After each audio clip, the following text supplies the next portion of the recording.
La dernière. Bonsoir à toutes et à tous, bonsoir Radio Nova. Bienvenue dans La Dernière, en direct en public au Théâtre L'Européen à Paris. Ça va l'Européen?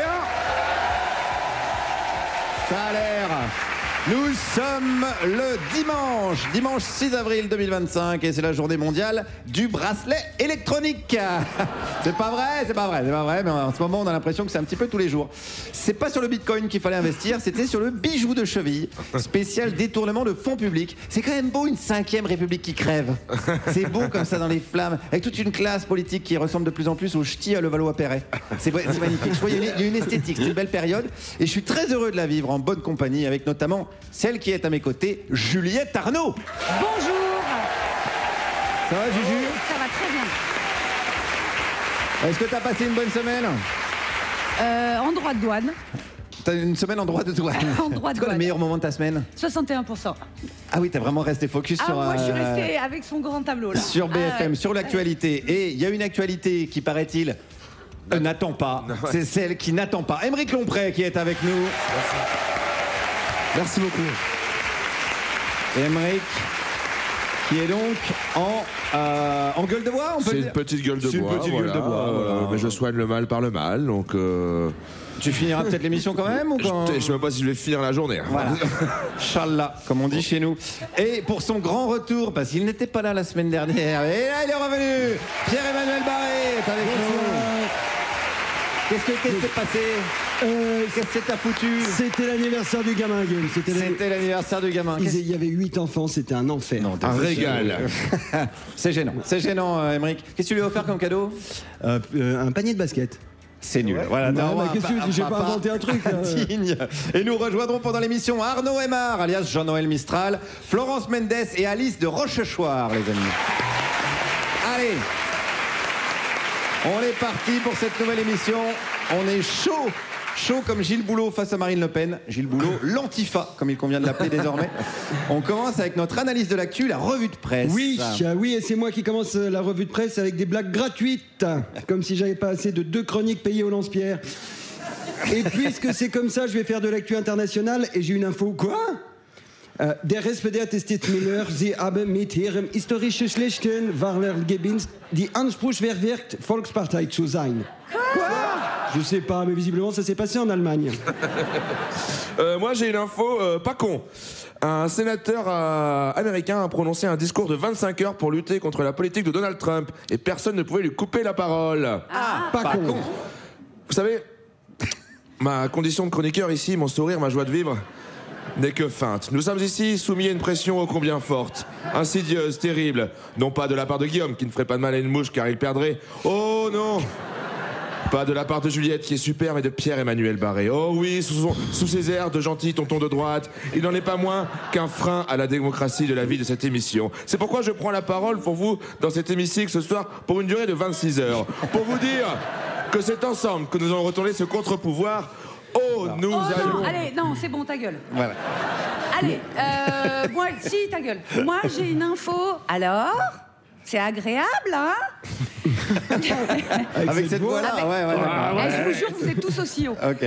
Le ministre des Finances américain a conseillé à tous les responsables des autres pays qui étaient outrés par la hausse des droits de douane de, et je cite, se détendre et d'encaisser. Alors, c'est agréable, hein? Oui, en gros, c'est l'équivalent d'un truc que nous, les femmes, on a l'habitude de s'entendre dire. Calmez-vous, madame, ça va bien se passer. Forcément, les mecs, ça les surprend, voire ça les blesse, voire ça les vexe. Cher. Moi, j'ai une info, bordel. Oui, bah bien sûr. Moi, j'ai une info, bordel, il n'y a rien qui va dans cette phrase. Arthur et Sophia Aram ont reçu un prix de la part d'Emmanuel Macron, et la phrase n'est pas finie, pour récompenser leur lutte contre le racisme. Bordel, il n'y a rien qui va dans cette phrase. Tous les espoirs sont donc permis pour Yann Moix, pour le prix Humilité et Joie de Vivre, remis par Nordal Lelandais. Oh, moi j'ai une info. Non, en fait, j'ai pas d'info. Juste des choses à dire. Il me reste donc 25 heures et 56 minutes. Vous savez, si nous voulions que Nova, ou même toutes les radios vivent et survivent à l'arrivée de l'Internet, ou même de l'IA, il faut que le monde tire dans la même direction. Aymeric, il faut qu'on élimine Pierre et je vais te battre. Dictature! Nouvelle actu internationale avec une info. 12% de la population belge a composé un kit de survie en cas de 3e guerre mondiale. Ouais, alors en vrai, j'ai regardé ce qu'il y avait dedans, tu tiens pas longtemps. Avec 3 chimées bleues, Emery qui finit même pas l'émission. Moi, j'ai une information. Pascalou, bien sûr. Qui a encore dit une dinguerie sur CNews? Pascalou, bien sûr. Bien évidemment, puisqu'il a déclaré ceci. En fait, il y a beaucoup de femmes, ce que vous dites, qui n'ont pas eu la chance d'être regardées par les hommes et qui, de ce fait, nourrissent parfois contre eux un sentiment de revanche. Voilà. Et va donc certainement bientôt être décoré de la médaille du féminisme par Emmanuel Macron. Médaille, toujours. J'ai une info, mais sinon, vous n'avez pas des trucs plus urgents à faire? Le premier accusé de Balance ton porc vient d'être fait cette semaine chevalier de l'Ordre national du mérite, médaille remise par la ministre du Travail, Astrid Panosyan-Bouvet. Mais sinon, vous n'avez pas des trucs plus urgents à faire? Ouais, genre, je sais pas, manger des clous, ou même mieux, manger vos grands morts, par exemple. Sans transition, même si c'est vrai que parfois, quand il est en gueule de bois, on a l'impression qu'il a un peu mangé ses grands morts. Émeric, c'est l'heure où la France s'arrête. C'est la séquence de fin de revue de presse. Tout à fait, il nous reste 25h51 minutes. Non. Reste vraiment focus sur ce qu'on appelle les importantes.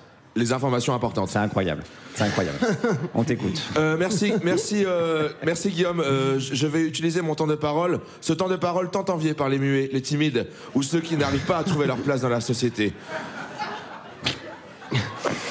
Ouais, je sais pas. Ouais. Là, je découvre. Ouais, tu découvres. Non, mais en fait, j'ai pris conscience la semaine dernière que quand je donnais les horaires des brocantes et que les brocantes étaient déjà finies, c'était hilarant, mais ça ne sert à rien. Ouais. Et en fait, je me suis dit que je prends la parole pour gâcher le temps aux gens, c'est ça que je fais? Je prends 5 minutes de leur temps précieux à tout le concitoyen. Ta gueule! Alors, non. C'est ça que je fais, pardon.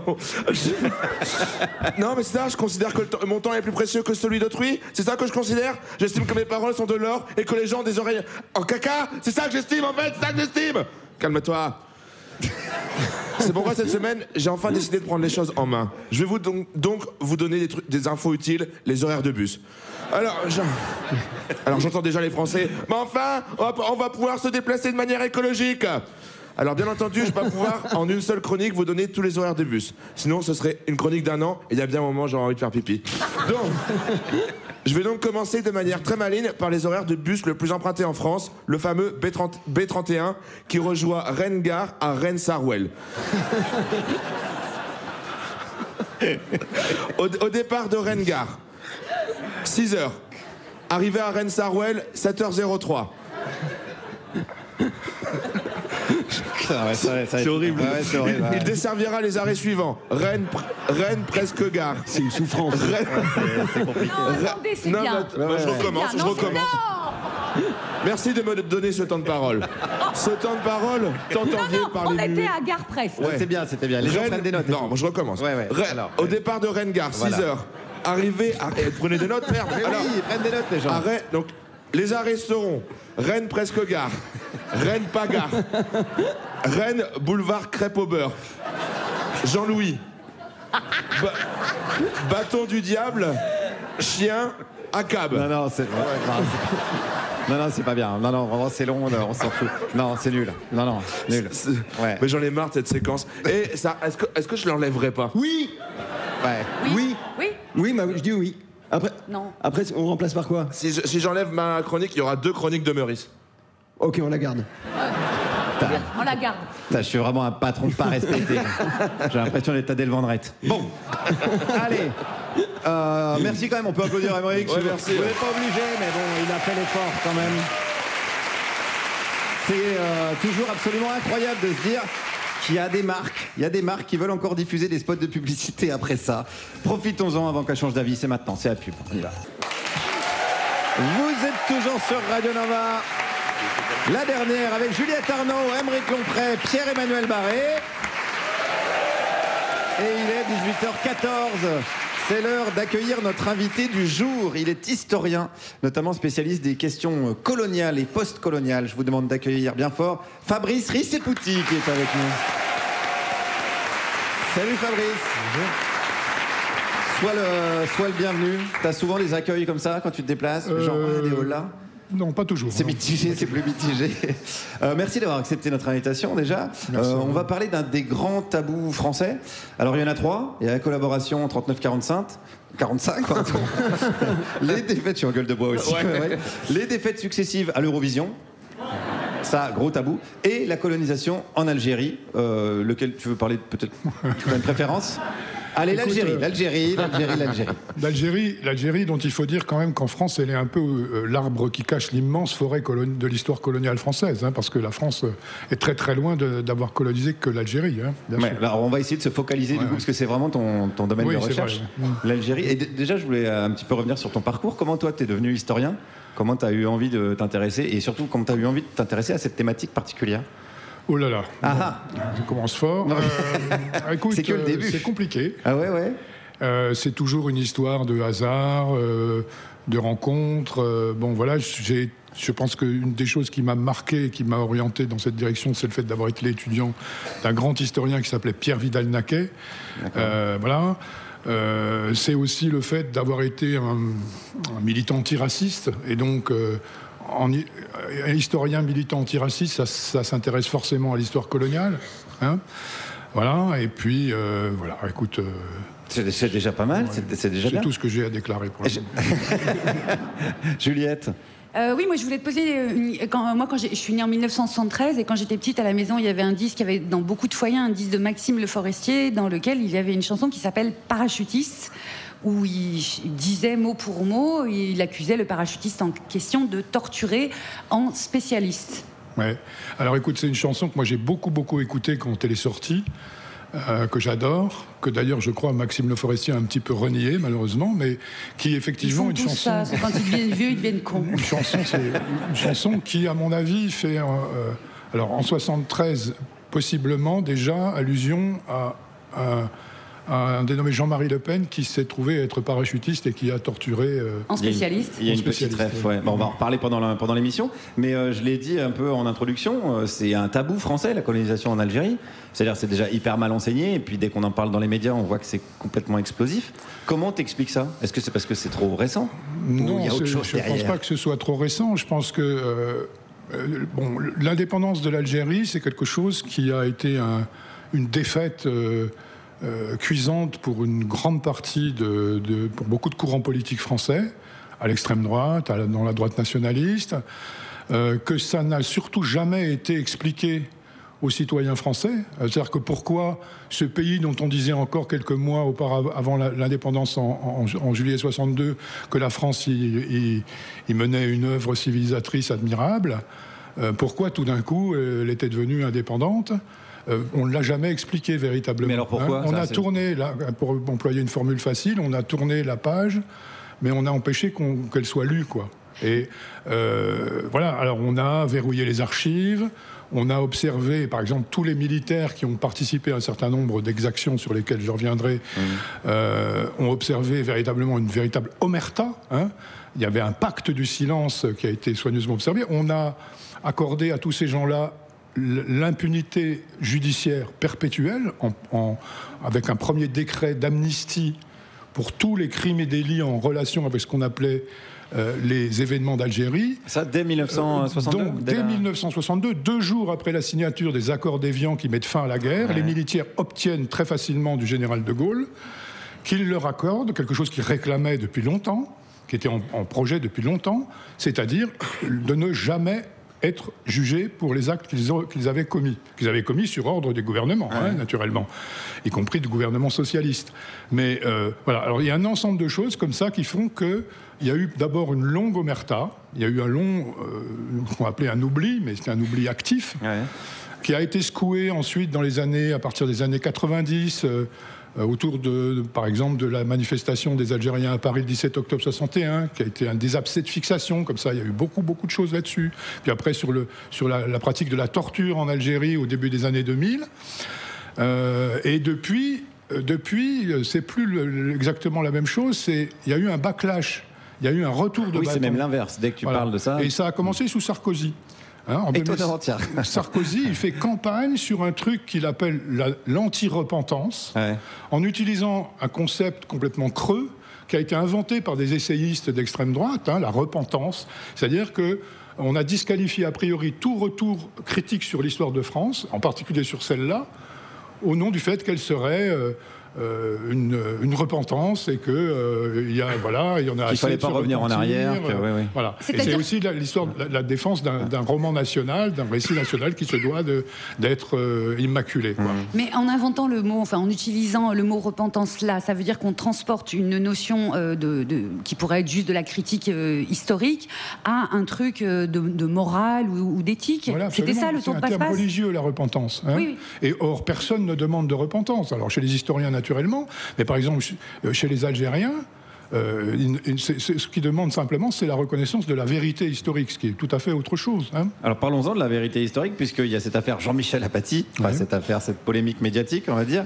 Comment tu l'as vécu, toi, en tant qu'historien, quand donc Jean-Michel Apathy a dit que la France avait commis des centaines de ragots? Je l'ai vécu dans des conditions assez particulières, parce que j'ai passé au mois de fin février une dizaine de jours en Algérie. J'ai d'abord rencontré des familles de ceux qu'on appelle les disparus, ces gens qui sont morts sous la torture, qui ont été exécutés sommairement par les militaires français et qui se comptent par dizaines de milliers. Hein. Il y a donc, ces gens-là ont encore des proches, des descendants qui se demandent toujours comment ils sont morts, où se trouve leur corps. Hein. Bon, voilà. C'est un des travaux auxquels je m'attelle avec ma collègue historienne Malik Arahal.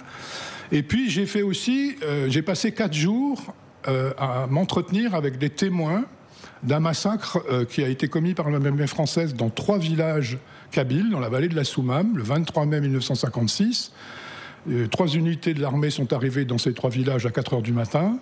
Et quand elles en sont reparties à 3 heures de l'après-midi, il y avait 75 morts et un certain nombre de femmes violées. Voilà. J'ai donc passé 4 jours avec la réalisatrice Safia Kessas à m'entretenir avec les témoins dans le cadre d'un projet de documentaire.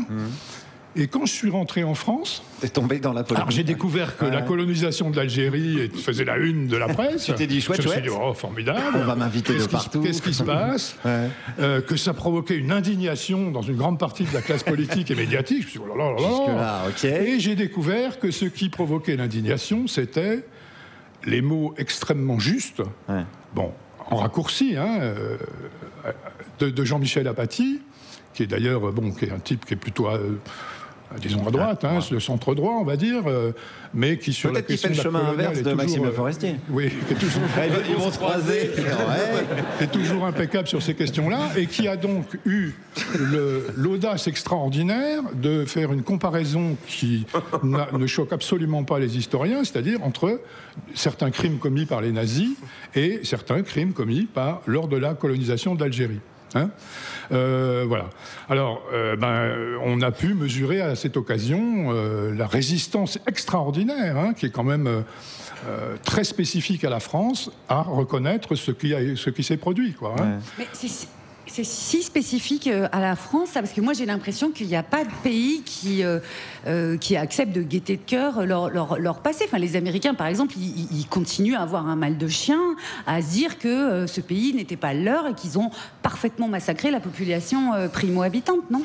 Il y a quand même, avec l'Algérie, une maladie française spécifique, une pathologie française spécifique. C'est vrai que la question est compliquée dans beaucoup de pays européens. Il y a des pays qui font plus de choses que la France. Par exemple, en Belgique, même si c'est pas facile, c'est jamais facile, mais il y a eu une commission parlementaire d'enquête sur les crimes au Congo belge, etc.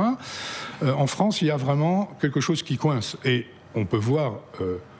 y compris par exemple dans ce que vient de la séquence qu'on vient de vivre avec Bruno Retailleau et l'Algérie, qu'il y a des gens en France qui n'ont toujours pas digéré l'indépendance de l'Algérie, et qui dans leur tête, dans leur imaginaire, d'une certaine façon, continuent la guerre d'Algérie. On va en reparler. Merci beaucoup, Fabrice. On va revenir sur tout ça jusqu'à 20h. On va marquer une petite pause musicale avec une chanson d'Éric Ciotti qui s'appelle Algérie, mon ami. Pas du tout. Pas du tout, pardon. C'est un fantasme de ma part. Voilà, gardez vos fantasmes, Guillaume, faites comme tout le monde. Néanmoins, on va rester dans le thème avec Tonton Dublette du 113. Mon Dieu, qu'il est gracieux, ce titre. Déjà, c'est drôle, épicier dansant, et en plus, on sait chanter le refrain. Allez, montez les neveux.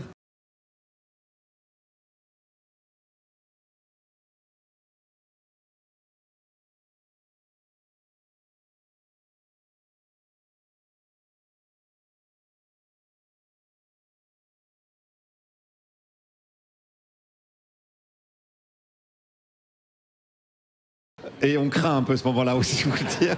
Mais avant ça, Pierre-Emmanuel, la semaine dernière, t'étais pas là et c'était bien. On a répondu aux vraies questions des vrais auditeurs. Aymeric était heureux. Oui. C'était super. En effet, Guillaume, je n'étais pas présent, mais par esprit de camaraderie, j'ai écouté l'émission. Et je dois dire que je comprends mieux le succès de ce programme auprès des auditeurs. C'est incontestablement bien plus qualitatif, sans l'image ni l'odeur. Cette petite pause m'a également permis de lire les nombreux commentaires sous mes précédentes chroniques et de prendre conscience que les fans d'Aymeric n'apprécient guère le coaching quelque peu agressif que j'ai mis en place depuis le début de la saison pour sortir leur idole de la médiocrité dont il a fait sa zone de confort. Dont acte. À partir d'aujourd'hui, c'en est fini des critiques aussi constructives soient-elles. J'opte pour le renforcement positif, un procédé fondé sur le compliment qui a fait ses preuves sur les animaux domestiques tels que les labradors et les enfants et qui devrait donc parfaitement convenir à Aymeric. Jingle. Aymeric, il a plein de qualités, comme par exemple la générosité. Oui, Toute ma paye est passée dans les 4 jingles musicaux, alors maintenant c'est a cappella, comme les pâtes italiennes. Vous avez vu? C'est une blague à la long près. Les gens qui rient ne savent pas pourquoi et ceux qui ne rient pas ont raison. Mais revenons à Aymeric et son légendaire cœur en or. Aymeric, il est tellement généreux. À l'école, il laissait tous ses petits camarades copier sur lui. Du coup, à part Laura, qui avait la chance d'être aveugle, toute la classe a redoublé. Aymeric, il est tellement généreux qu'il a voulu donner un rein. Et ben à l'hôpital, ils lui ont retiré le rein. Ils l'ont analysé. Finalement, ils ont décidé de lui greffer d'urgence 3 reins. Aymeric, il est tellement généreux. Une fois, il a donné 50 € à un SDF en si piteux état que personne n'osait l'approcher. Mais en se baissant pour tendre le billet, boum, il s'est cogné dans son reflet. Voilà. La semaine prochaine, on évoquera une nouvelle qualité d'Aymeric. Mais tournons-nous à présent vers nos faux auditeurs. Et cette semaine, c'est Willy qui nous écrit de Saint-Roustan.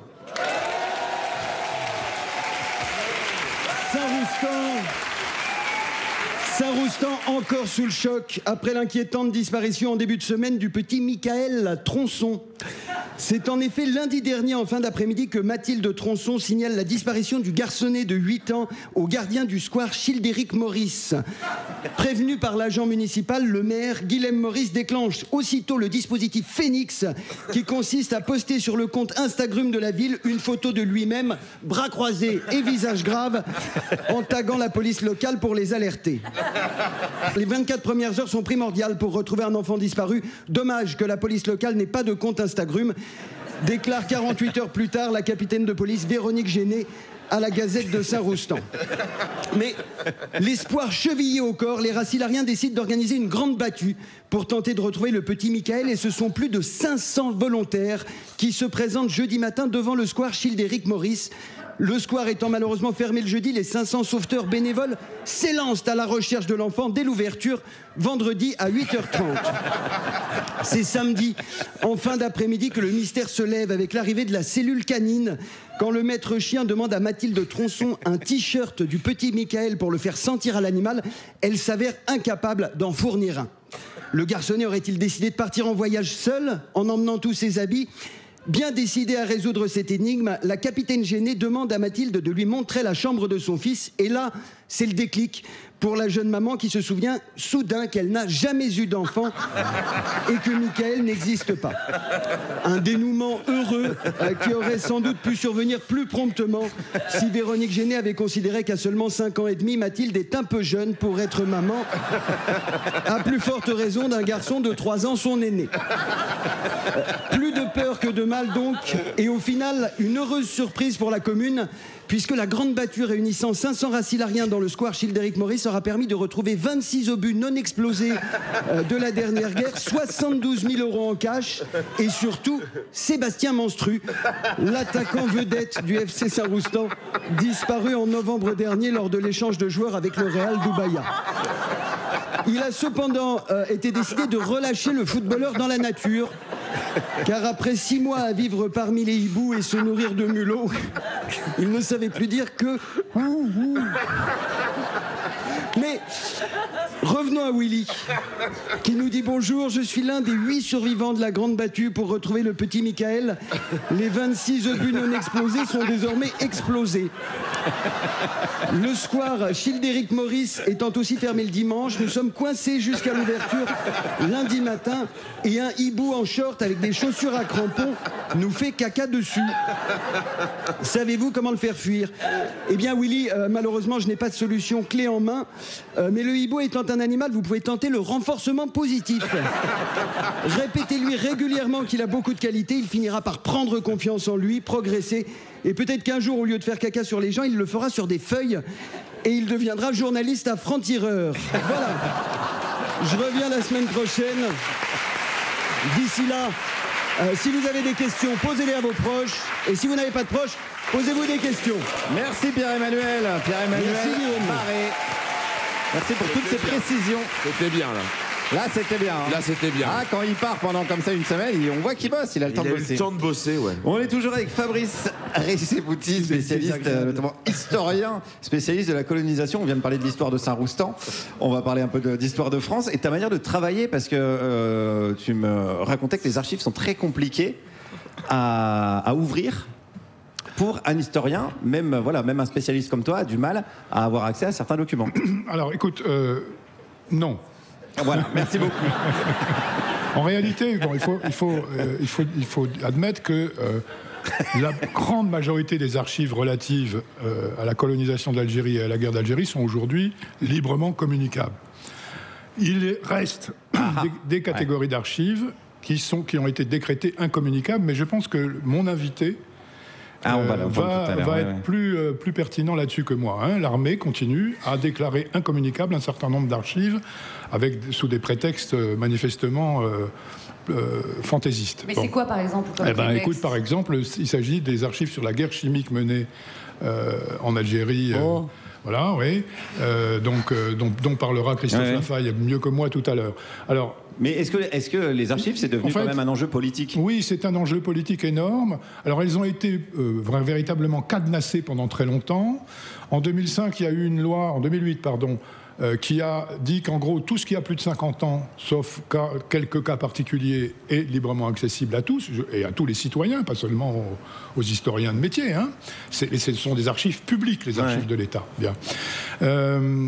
Alors, il y a eu quand même quelques cafouillages récemment, puisque entre 2019 et 2021, il y a quelques cinglés dans les services du Premier ministre de l'époque, dont j'ai oublié le nom, qui ont décidé que tout ce qui était tamponné secret, très secret, confidentiel, etc., c'est-à-dire des millions de pages, devenaient tout d'un coup incommunicables jusqu'à ce qu'elles aient été déclassifiées une par une. Ce qui a provoqué la stupeur, alors d'abord des archivistes en premier lieu, dont la mentalité a beaucoup changé par rapport à l'époque où Jean-Luc Einaudi se bataillait pour se faire ouvrir les archives. C'est plus du tout, en général, ils se considèrent plus comme les gardiens des secrets de l'État. Hein. Mais là, alors il y a eu une bagarre qui a été menée, qui a amené l'annulation de cette décision. Mais l'armée s'en est encore tirée en déclarant incommunicable un certain nombre d'archives. Ouais, donc c'est un peu une bataille quand même permanente. Oui, il y a une bataille, effectivement, qui doit continuer à être menée là-dessus. Bon, on va en reparler, évidemment, avec ton invité tout à l'heure. Est-ce que tu aimes la poésie, Fabrice? Oui. Bah alors tu vas être servi. Tu vas être servi avec la personne qui s'est assise à ta droite. Un petit peu la crème de la poésie française, un mélange entre Rimbaud et Francis Lalanne. Vous l'avez reconnu. C'est Jean-Noël Mistral qui est avec nous.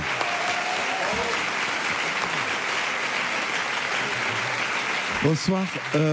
Oui, effectivement, je suis fragile, donc parlez-moi bien. Moi, je suis sur l'actualité du Moyen-Âge, et c'est pour cette... Quoi? Non. C'est braguette ouverte. Donc, c'est pour cette... Bonjour, Jean-Noël Mistral. C'est un conte de fées que j'ai composé, mais qui vient du Moyen-Âge. La princesse aux cheveux d'or. Il était une fois... C'est beau, hein? Une princesse aux cheveux d'or. Aussi, tout le monde voulait lui couper les cheveux. Car ses cheveux étaient chacun d'au moins 34 carats. Je peux vous couper. Vous comprenez que c'est un personnage que je fais? Je peux vous couper les cheveux, princesse, disait Hélène. Si vous voulez, je peux vous couper. disait l'autre.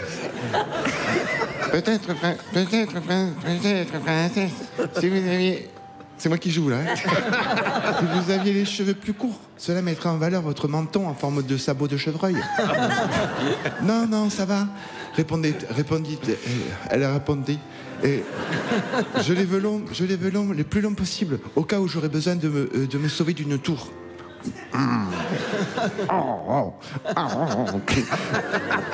Oui, bien sûr, mais si vous êtes enfermé au fond d'une tour, enfin d'un puits. Ah oui, c'est vrai, vous avez amplement raison. Vous avez amplement vrai. Bon, allez-y. Non, attendez, il y a quelqu'un? C'est la dame blanche? Bon, allez-y. Puis, brusquement, elle changea d'avis. Et elle quoi? Ah oui, et elle courra comme une bourrasque à travers à perte de vue, à travers tous un champ. Elle était si gracile et si leste, avec une course si souple, que 1000 biches surgirent de des sous-bois et coururent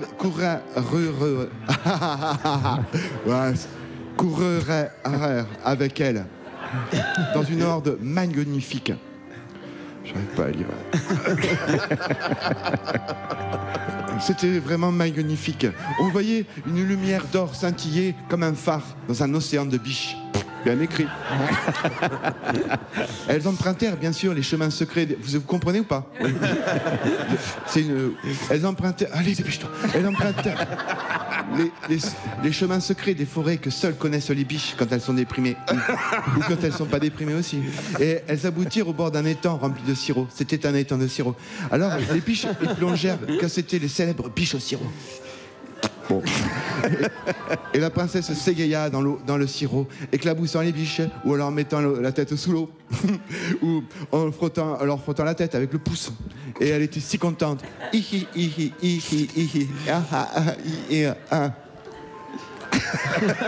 Quand elle fut fatiguée d'être contente, elle pleura, puis elle rerit, puis elle repleura, et ses larmes ruisselaient sur sa peau collante de sirop séché.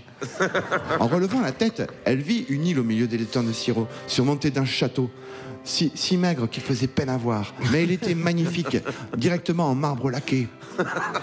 En marbre laqué de bronze et de ciment, et aussi en crépi d'argent, avec des rambardes en fer forgé d'un délicieux. Un fer forgé aux courbes si douces, plus douces qu'un savon qui mousse sur le dos d'un dauphin qui aurait mis de la crème hydratante pendant 100 ans. C'était l'île du prince Marc, qui dormait dans un sarcophage depuis des millénaires, et seul le baiser d'une princesse aux cheveux d'or. Alors, elle songea à l'embrasser, mais bon. Elle le regarda, il était nu comme du blé. Et il avait les os des sourcils très proéminents, car il était néandertalien de sa mère. Puis, prise d'ennui, elle alla le re-embrasser de nous. Elle voulait l'embrasser, mais son regard tomba. Son regard tomba sur le fouillis broussailleux autour de ses organes sensuels. Alors, elle essaya de les peigner, mais ça repiquait. Alors elle tenta de faire une mise en pli, mais ça ne marchait pas. Alors elle commença à tresser un camailleux autour de ses testicules pour faire comme deux œufs de perdrix dans leur nid. Puis elle empoigna le tout. Elle dit « Bonjour madame ».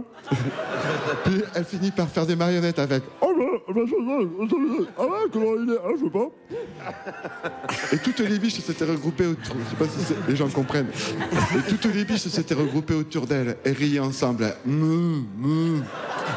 Puis elles partirent tous ensemble, bras dessous, pattes dessus, en chantant des chansons paillardes de biches au sirop.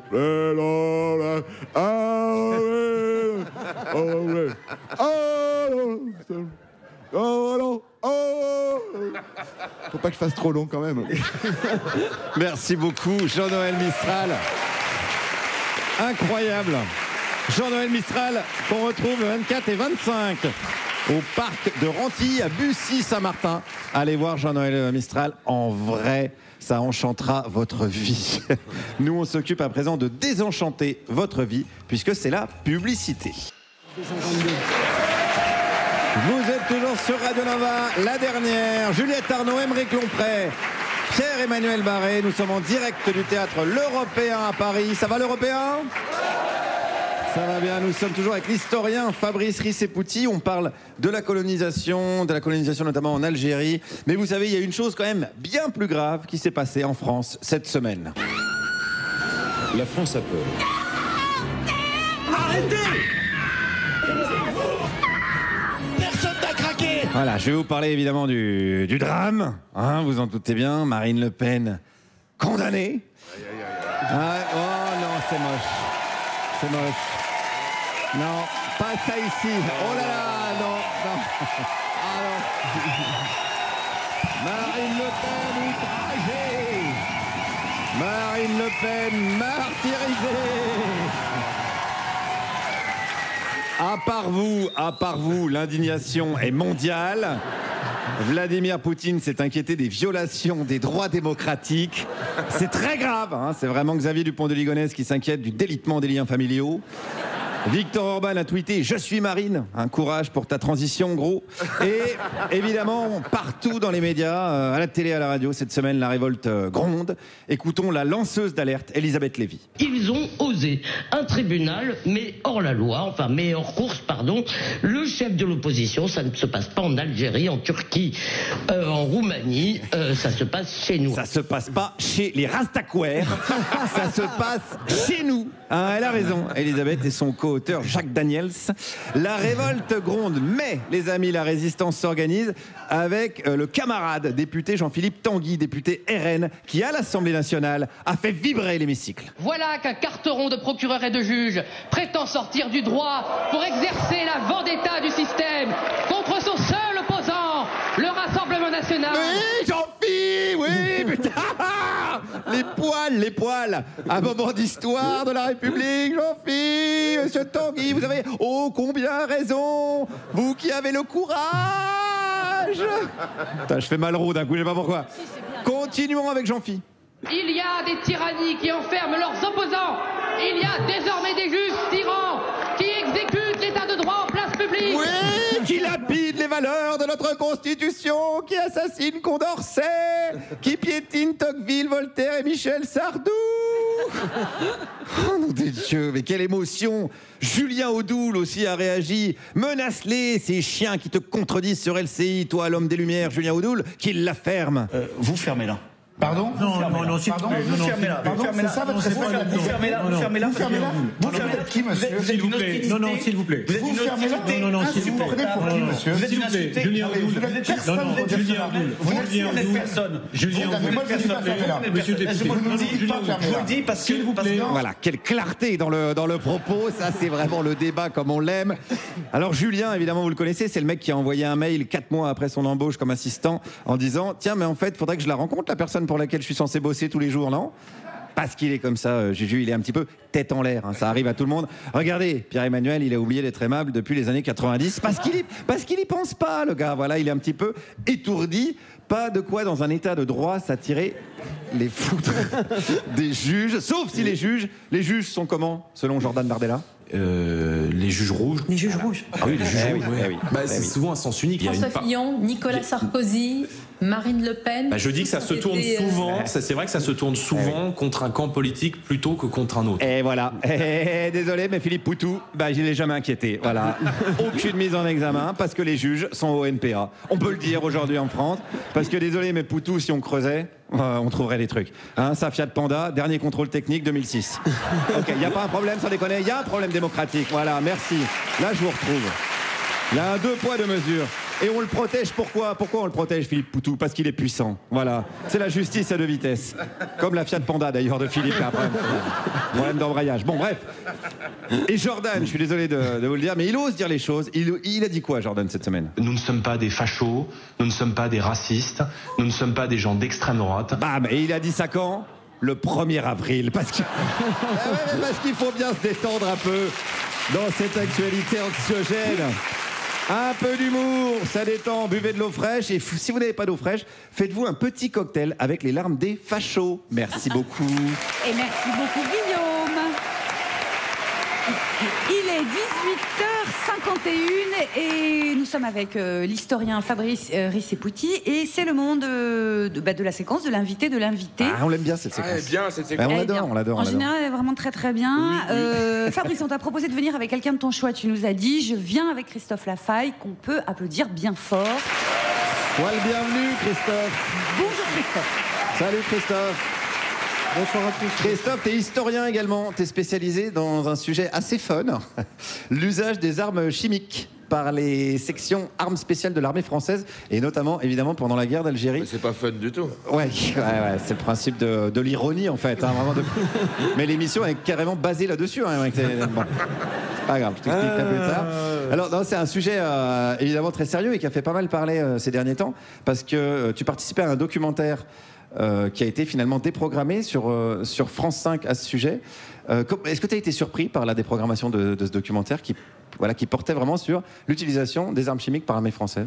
Alors déjà, merci de votre invitation. C'est important de parler de ce documentaire. Alors c'est pour ça que déjà, je vais recommander à tout le monde d'aller voir ce documentaire qui s'appelle Algérie, section armes spéciales, qui est diffusé en ce moment sur le site internet de France Télé. Plus, ouais. Voilà, donc allez-y. C'est quelque chose d'important à regarder. Donc ce documentaire, il a été réalisé par Claire Billet et Olivier Jobard.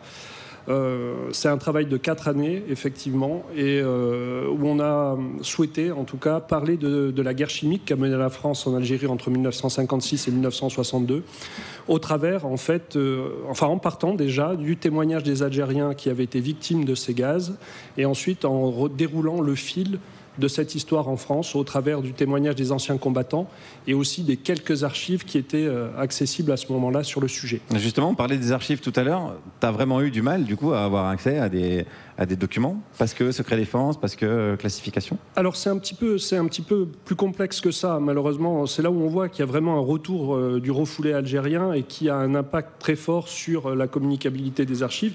C'est-à-dire que la plupart des archives dont on parle sur la guerre chimique, sur ces unités, c'est-à-dire des journaux de marche, c'est-à-dire des comptes rendus d'opérations, c'est des choses comme ça, étaient pour la plupart ouvertes depuis 2012. Et c'est vraiment à l'occasion de la crise qu'a connue le service historique de la défense en 2019 qu'il y a eu une fermeture totale des archives et que la communicabilité de ces archives a été revue. Ah, ça peut marcher dans ce sens-là aussi. Oui, ouais, voilà. Okay. Et c'est à ce moment-là que ces archives sont devenues incommunicables. Mais quand on dit incommunicable, c'est pas incommunicable pour un temps donné, c'est incommunicable à vie, perpétuellement, sans avoir possibilité de demander un recours. Voilà où sont rangées actuellement les archives qui nous permettraient de retrouver, par exemple, les sites où ont lieu des opérations, où potentiellement des Algériens sont morts et du coup enterrés, puisque l'armée française faisait sauter l'entrée de ces grottes. Donc il y a un vrai travail de mémoire à faire. Il y a aussi la question de la dépollution de ces sites, bien évidemment. Un vrai travail extrêmement important à faire. Et pour l'instant, on ne peut pas le faire parce que ces archives sont refermées. Alors on dit incommunicables parce qu'elles permettraient de localiser, d'utiliser ou de concevoir des armes de destruction massive. Donc, l'argument c'est ça, c'est de dire on ne peut pas le dire parce que cet article sur les archives incommunicables, quand il a été pensé par le législateur en 2008, c'était pour protéger des archives techniques. En gros, on ne communique pas le plan de la bombe atomique et on ne communique pas de recettes pour concevoir des gaz neurotoxiques. Jusque-là, on est tous d'accord. Ouais. Voilà. Simplement, maintenant, cet article est utilisé de manière totalement opportune pour dissimuler non pas des secrets techniques, mais des secrets historiques. Juliette, tu avais une question ? Non, j'attendais d'avoir ça. Quel argument avait été fourni, j'imagine, par le ministère des Armées pour déclarer une incommunicabilité sur un certain nombre de sujets. Est-ce que vous avez demandé gentiment ? Ah, c'est pas con, ça. C'est Pierre-Emmanuel qui parle de gentillesse, bordel, n'importe quoi. Tu vois, c'est ça l'ironie, Émeric. Oui, mais je commence à comprendre. Non, mais il faut rappeler que ces armes... Beau gosse.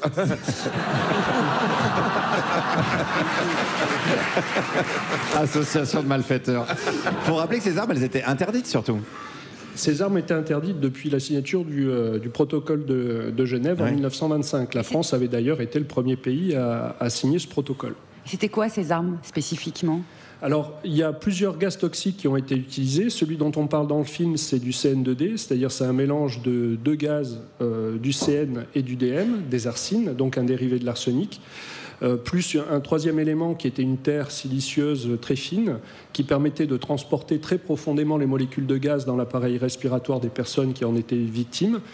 Et la combinaison de ces gaz, qui à l'origine étaient des gaz utilisés pour le maintien de l'ordre, mais qui étaient extrêmement dosés à des très très forts dosages, ça provoquait au bout d'un certain temps des œdèmes pulmonaires, une asphyxie des personnes qui étaient soumises à ces effets. On apprend dans le doc que l'utilisation était interdite, mais que la fabrication restait autorisée. Oui, effectivement. Déjà, le protocole de Genève, il comportait plein de failles. Voilà, et c'est l'historien Lafaille qui vous en parle. Allez, voilà, je l'ai faite. Voilà, c'est fait. La première faille. Voilà, ouais, je savais qu'il allait mettre un petit temps. T'as bien fait de laisser un petit peu. Oh là là. Aïe, aïe, aïe. Il va bien rigoler demain matin. Le premier problème, oui, c'est que en fait, ce protocole concernait que des États signataires. Donc rien n'avait été prévu dans le cadre des colonies et dans le cadre de la police coloniale. Et c'est justement ce loup, entre guillemets, dont ont profité beaucoup de pays, parce que la France n'a pas été le seul pays à utiliser des armes chimiques en situation coloniale. Il y a eu aussi la Grande-Bretagne, il y en a eu d'autres. Et donc, voilà, ça permettait de contourner un petit peu les choses d'une certaine manière et de continuer à utiliser ces armes pour essayer d'avoir des avantages tactiques sur le terrain. Oui, l'astuce, c'était de dire, puisque possiblement les autres ne vont pas respecter, autant pouvoir, nous, avoir un petit stock au cas où, quoi. Oui, oui, oui. Et puis... il faut se remettre aussi un peu dans cette période-là, c'est-à-dire qu'on est à la fin de la Première Guerre mondiale. Chacun des pays, effectivement, jure que ça sera la der des der, et tout le monde réarme, et tout le monde continue à étudier les armes pour la prochaine guerre. Et les armes chimiques font partie, effectivement, de ces armes qui sont toujours étudiées. Et d'ailleurs, ce que j'ai découvert aussi à l'occasion de ces recherches, c'est que les Américains, il y avait aux États-Unis à l'époque un puissant syndicat des industries du chimique et qui ont fait énormément, en tout cas, pour que ces armes soient utilisées et continuent d'être utilisées sur le champ de bataille, en développant d'ailleurs tout un argumentaire sur le fait que c'était des armes plus humaines, des armes voilà, qui rendaient la guerre moins difficile, moins dure, etc. Pour le bien de, pour le bien de l'humanité. Et d'ailleurs, ce qui est assez... c'est de l'ironie, là, ou pas? Là, c'est plus compliqué. C'est du cynisme. C'est du cynisme, mais ce qui est assez étonnant, c'est que dans la décision politique qui est prise par Borges Monouri en juin 1956 d'utiliser les armes chimiques en Algérie, on retrouve exactement cet argumentaire. C'est les mêmes arguments, ça n'a pas changé. Et qui s'appelle Orio, le capitalisme, finalement. Merci en tout cas, Christophe, d'avoir été avec nous. Merci. Et on conseille évidemment donc, le documentaire. Allez voir le documentaire sur Plus TV. Merci. Christophe Lafaille, qu'on peut applaudir bien fort. Le documentaire s'appelle Algérie, section armes spéciales. Voilà, il est 18h59 sur Radio Nova, l'heure d'une petite pause musicale peut-être, l'heure d'écouter, je sais pas, l'hymne de la Légion étrangère, peut-être remixé par... Non, d'accord, je tente des trucs. Ben, c'est bien, il faut savoir échouer. Nous n'écouterons pas donc Tiens voilà du boudin pour des raisons évidentes de santé mentale, mais plutôt une chanson de l'auteur-compositeur Bonga, qui est, parce que je l'ai fait mourir, qui est angolais. Il n'était pas au courant. Et contestataire. La chanson s'appelle Monaki Ingajika, pardon si je prononce mal. Elle raconte l'exil forcé de ceux qui ont lutté contre la colonisation portugaise, parce que la France, il n'y avait pas que nous à coloniser. Vous écoutez toujours Radio Nova, c'est toujours la dernière avec Juliette Arnaud, Pierre-Emmanuel Barré, Aymeric Lompré et notre invité, l'historien Fabrice Riceputi. On a parlé histoire, on a parlé poésie, on a parlé armes chimiques, mais on n'a pas encore parlé philosophie dans cette émission, sauf bien évidemment les interventions d'Aymeric, mais place à une professionnelle. C'est ironique, là. C'est l'ironie. Il devient de plus en plus fort. Mais c'est l'heure d'Alice de Rochechouart, messieurs, dames. Merci. Merci beaucoup. Alors déjà, je voulais commencer par vous souhaiter une joyeuse inéligibilité de Marine Le Pen. Voilà. Ouais, quand même. Ouais. Et je me suis dit que c'était une bonne occasion de parler de racisme. Bah oui, parce qu'en ce moment, c'est nos limites. Hein. Une des dernières idées de Darmanin-Retailleau, Herr Dupont et Dupont, c'est interdire le voile dans les compétitions sportives, donc empêcher des femmes musulmanes de faire du sport simplement parce qu'elles portent un foulard. Par contre, les coiffures d'Antoine Griezmann, ça pose pas de problème. Hein. Voilà, donc ce serait pas une loi un peu raciste, ça Et pourtant, on n'avait pas dit liberté, égalité, fraternité, que tous les citoyens naissent libres, égaux, tout ça, tout ça. Tout ça, c'est la théorie du contrat social. Nos sociétés seraient le résultat d'un contrat passé entre les citoyens. On la retrouve par exemple chez Rousseau, dont les idées ont beaucoup inspiré la Révolution française. Pour Rousseau, nous acceptons de renoncer à notre liberté individuelle absolue en échange d'une liberté civile, collective, d'une garantie de nos droits, d'une égalité entre tous les citoyens. Alors ça, c'est joli, hein, c'est la théorie, mais est-ce que c'est vraiment comme ça que ça se passe? Eh bien, pas sûr. En 1997, un philosophe jamaïcain, Charles W. Mills, conteste l'idée du contrat social. Et il montre que nos sociétés sont plutôt construites sur un contrat racial. Mills explique que les bénéficiaires du contrat social sont uniquement les Blancs. Quand les Blancs disent « justice », ils veulent dire « just us », juste nous. Et oui, pour justifier tout ça, on prétend que la civilisation occidentale serait supérieure, alors que notre richesse provient en grande partie de l'esclavage et de la colonisation. En fait, on a économiquement besoin du racisme. Et ça nous permet de comprendre que le racisme et la suprématie blanche ne sont pas un accident de l'histoire ou le résidu d'idées réactionnaires, c'est le cœur de nos sociétés. Et ce fameux contrat racial, comment il se manifeste? Alors selon Mills, il se manifeste à 3 niveaux. D'abord, le niveau politique. Les États occidentaux ont été fondés sur la domination et la colonisation des pays du Sud. Et ça perdure encore aujourd'hui. Il n'y a qu'à voir les entreprises françaises qui vont piller les ressources en Afrique de manière néocoloniale. D'ailleurs, 11 ONG d'Afrique de l'Ouest viennent de porter plainte contre Bolloré. Donc on aura peut-être un autre petit kiff judiciaire. On croise les doigts, hein. Alors, juste imaginez le trio de bracelets électroniques Bolloré, Le Pen, Sarkozy. To be free or not to be. Le deuxième niveau du contrat racial, c'est le niveau moral. Il y a une hiérarchie sociale entre les blancs et les non-blancs. Par exemple, quand Macron dit « le problème des urgences, c'est que c'est rempli de Mamadou ». Ouais, il a dit ça. Ou le fait qu'en France, les personnes racisées exercent les métiers que les blancs ne veulent pas faire. Selon un rapport de la Commission des droits de l'homme, 43% des Français trouveraient même que les enfants d'immigrés nés en France ne sont pas vraiment français. Alors bizarrement, j'ai l'impression que ces gens-là, ils pensent pas à Bardella, qui est pourtant à 3/4 italien, raciste, mais pas xénophobe. Et le troisième niveau? C'est le niveau épistémique. C'est ce qui est lié à la connaissance, à la prise de conscience du contrat racial. On fait tout pour le masquer, en présentant les personnes non blanches comme des personnes irrationnelles, moins intelligentes, pour justifier qu'elles soient dominées. Et on va nier que le racisme existe. C'est ce que Mills appelle l'ignorance blanche. Par exemple, les gens qui disent qu'ils ne voient pas les couleurs. Ou les gens comme Nadine Morano. Alors, pour les plus jeunes, Nadine Morano, c'était une femme politique de droite, à peu près le mélange entre Marine Le Pen et Mr Bean. Et pour ceux qui ne connaissent pas Mr Bean, c'est le mélange entre François Bayrou et François Bayrou. Voilà. Donc Nadine Morano, elle avait dit « Je ne suis pas raciste, j'ai des amis arabes, dont ma meilleure amie qui est plus noire qu'une arabe. » Voilà, cadeau. Alors, qu'est-ce qu'on peut faire pour lutter contre ce contrat racial ? Mills explique que les Blancs doivent agir, refuser le contrat, qui doivent être des traîtres à leur race. Il dit que trahir la blanchité, c'est être loyal à l'humanité. C'est beau, hein ?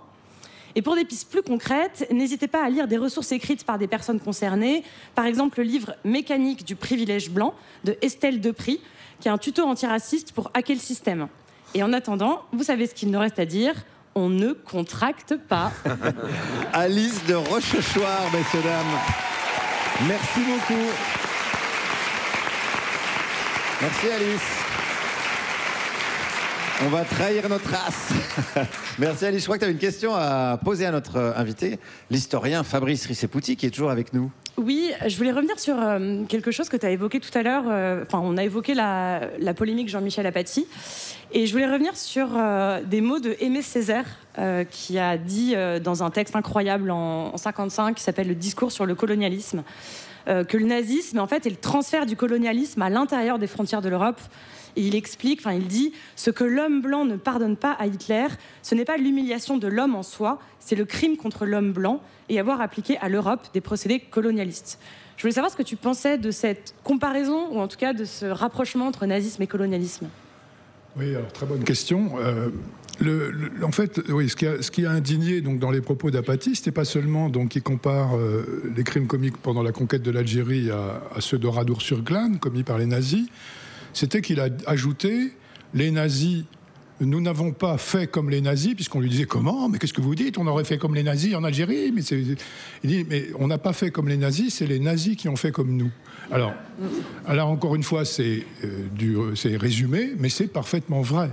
Hein, alors il y a Aimé Césaire qui l'a très bien dit dans cet extraordinaire discours sur le colonialisme, mais à la même époque, il y a Hannah Arendt, par exemple, hein, qui montre que la matrice coloniale du nazisme allemand, enfin la matrice du colonialisme allemand dans le nazisme est tout à fait fondamental. Hein. Ce qui rend possible l'extermination des Juifs de Rome, c'est d'avoir déjà auparavant exterminé les Herero et les Nama en Namibie, hein, par exemple. Bon. Et alors, s'agissant de l'Algérie, si je peux développer un tout petit peu, sans faire un cours d'histoire, mais effectivement, alors, Oradour-sur-Glane, c'est quoi? C'est une armée d'occupation qui applique le principe de la responsabilité collective dans une population qui lui résiste. Hein. Et donc, il y avait autour d'Oradour des maquis, notamment communistes, très actifs à ce moment-là, en juin 1944, et donc la division d'Astreich se venge, en quelque sorte, de cette activité, en massacrant donc à peu près 650 personnes dans des conditions horribles, hein, brûlées dans une église, etc., à Oradour-sur-Glane. Ce type de terreur a été pratiqué couramment. Alors, je vais citer 4 moments de l'histoire coloniale de l'Algérie. Au moment de la conquête, mon excellent collègue Alain Ruscio vient de publier un gros bouquin qui raconte la conquête de l'Algérie. C'est bourré d'exemples de ce type de massacre qui vise à terroriser la population.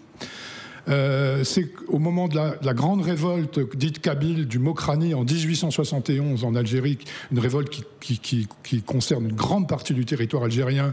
Elle est réprimée de façon extrêmement brutale avec ce type de massacre également, mais aussi des déportations en Nouvelle-Calédonie et la spoliation de centaines de milliers d'hectares de terre. Bon, passons.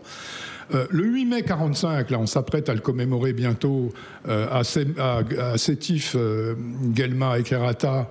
L'armée française et des milices de colons massacrent des villages entiers. On compte alors les victimes sont toujours difficiles à compter parce que ce sont des vies qui ne comptent pas et qu'on ne compte pas effectivement sur le moment, mais on parle de milliers de morts, voire de dizaines de milliers de morts. Et puis pendant la guerre d'indépendance algérienne, je termine, j'ai cité tout à l'heure le massacre dans 3 villages auxquels je me suis intéressé, qui est exactement du même ordre. Hein. Il s'agit de représailles collectives sur des civils désarmés. Voilà. Et donc, les propos d'Apatis sont parfaitement justes. Alors, il se trouve qu'après 1945, les Français qui ont été émus par exemple, la pratique de la torture, ont eu comme référence la Gestapo et les SS, l'occupation. C'était ça leur référence. Mais ils ne savaient pas, ou ils ne voulaient pas savoir, qu'en fait, tout ça avait commencé bien avant Adolf Hitler. Voilà. Merci beaucoup, Fabrice, pour ces explications. On apprend en plus que les nazis sont des plagieurs. Ah, et non, ils sont gonflés. Merci beaucoup en tout cas, et merci à Alice de Rochechouart, qu'on peut applaudir encore, et qu'on peut retrouver dans son podcast qui s'appelle Fil d'Actu, P-H-I-L, Fil d'Actu. Profitez-en pour aller vous abonner au podcast d'Alice, parce qu'il ne va rien se passer d'intéressant pendant les prochaines minutes, parce que c'est la publicité. Vous êtes toujours sur Radio Nova, c'est la dernière. Juliette Arnaud, Pierre-Emmanuel Barré, Aymeric Lompré et notre invité Fabrice Riceputi. Ça va Fabrice, tout va bien? Ça peut aller, oui, oui. Bon, ça va peut-être pas durer. Ça va peut-être pas durer parce que c'est le retour de l'enfant terrible de Quimperlé, le sosie Wish de Daniel Lévy, Pierre-Emmanuel Barré.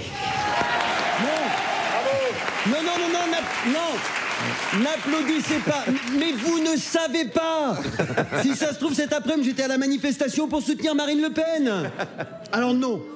Je vous rassure tout de suite, j'y étais pas. J'avais la chronique à écrire. Mais j'aurais pu, t'es de gauche, tu vois une notif, manifestation dimanche, tu dis ok, j'y vais. Après tu vois le mot d'ordre, sauvons la démocratie, yes, nickel, me voilà. Bon, le rendez-vous c'est à Invalide, pas à Répu. Bizarre. Pourquoi pas? On casse la routine. T'arrives, autour de toi c'est que des blancs tout propres sur eux, tu dis tiens, il n'y a que Europe Écologie Les Verts et le PS qui sont arrivés. Pas grave, je vais attendre les gens de gauche dans un coin en mangeant une merguez. Et là, au stand, que des chipots et des jambons beurre. On sort de l'Aïd, si ça se trouve, il y a rupture de stock sur les merguez à métro. Là, les CRS arrivent, réflexe, tu fermes les yeux, tu te protèges les couilles, t'attends, rien. Tu rouvres les yeux, le chef de brigade est devant toi, il te tend la main. Bonjour monsieur, c'est juste pour vous souhaiter une bonne manifestation et une belle journée. Devoir de réserve, mais le cœur y est. On est avec vous. Et là, tout s'éclaire. C'est la manif du Rassemblement national. Mais c'est normal de se tromper. C'est très rare les manifs de fachos. Marcher, ça fait pas du tout partie de leur hobby. Ou alors dans la forêt, avec un fusil. Ou sur les Champs-Élysées le 14 juillet, avec un fusil. Ou dans les allées du Puy du Fou pour aller voir des reconstitutions, avec des fusils. Globalement, il faut qu'il y ait des fusils. Ils sont contents, ils sont là, des fusils. Je vais protéger ma patrie et mes 6 enfants. Ma patrie et mes 5 enfants. L'extrême droite, ils sont nuls en manif, parce qu'ils manquent d'entraînement.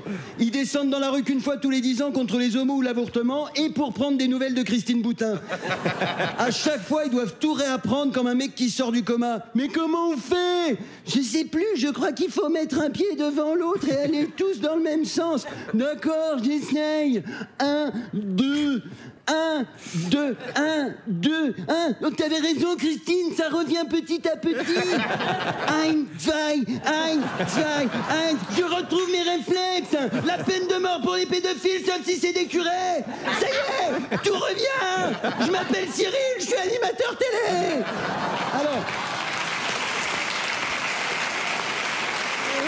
Alors l'extrême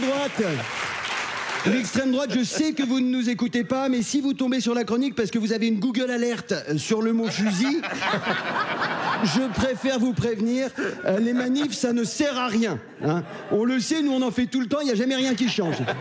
On manifeste pour l'écologie, pour l'hôpital, pour les femmes, pour le logement, pour les sans-papiers, pour les LGBT, pour les pauvres, pour Gaza, pour l'école. Parfois on ne sait même pas pourquoi on va dans la rue. On est là, rendez-vous 15h, place de la République. Mais pourquoi? On ne sait pas, on trouvera sur place. Occupe-toi des merguez, je prépare la playlist avec Zebda. Alors attention, hein. Attention les fans de Marine, parce que là vous faites des manifestations, vous lancez des pétitions, vous criez à l'injustice, c'est très risqué. Hein. Les journalistes vont finir par croire que vous êtes de gauche. Et là c'est reparti pour la diabolisation. Dans 2 mois vous êtes à nouveau antisémite et un danger pour la démocratie. Vous aurez acheté toutes ces belles cravates et sucé Israël pour rien, quoi. C'est pas un cheveu qu'il a sur la langue, Jean-Philippe Tanguy, c'est un poil de bite de Netanyahou. Et puis... Et méfiez-vous les fachos, parce que si vous protestez trop souvent, vous allez finir par agacer votre base électorale. Et un CRS agacé, ça peut gâcher une manifestation. Marine Le Pen, elle a récupéré le parti de son papa, elle a été condamnée par la justice comme son papa. Si en plus elle se prend un coup de flashball et qu'elle perd un œil, là, c'est retour à la case départ. Merci de m'avoir écouté. Merci Pierre-Emmanuel Barré, qu'on retrouve en podcast partout et en tournée en France, au Bataclan, en décembre. Merci beaucoup Pierre-Emmanuel. Fabrice Rissepouty, notre historien du jour, est toujours avec nous. On a parlé beaucoup de Marine Le Pen. Je voudrais faire une citation de Marine Le Pen qui avait dit à propos de son père: « Je prends tout de son héritage ». Pourquoi c'est une phrase importante, ça, Fabrice? Quel est l'héritage en question?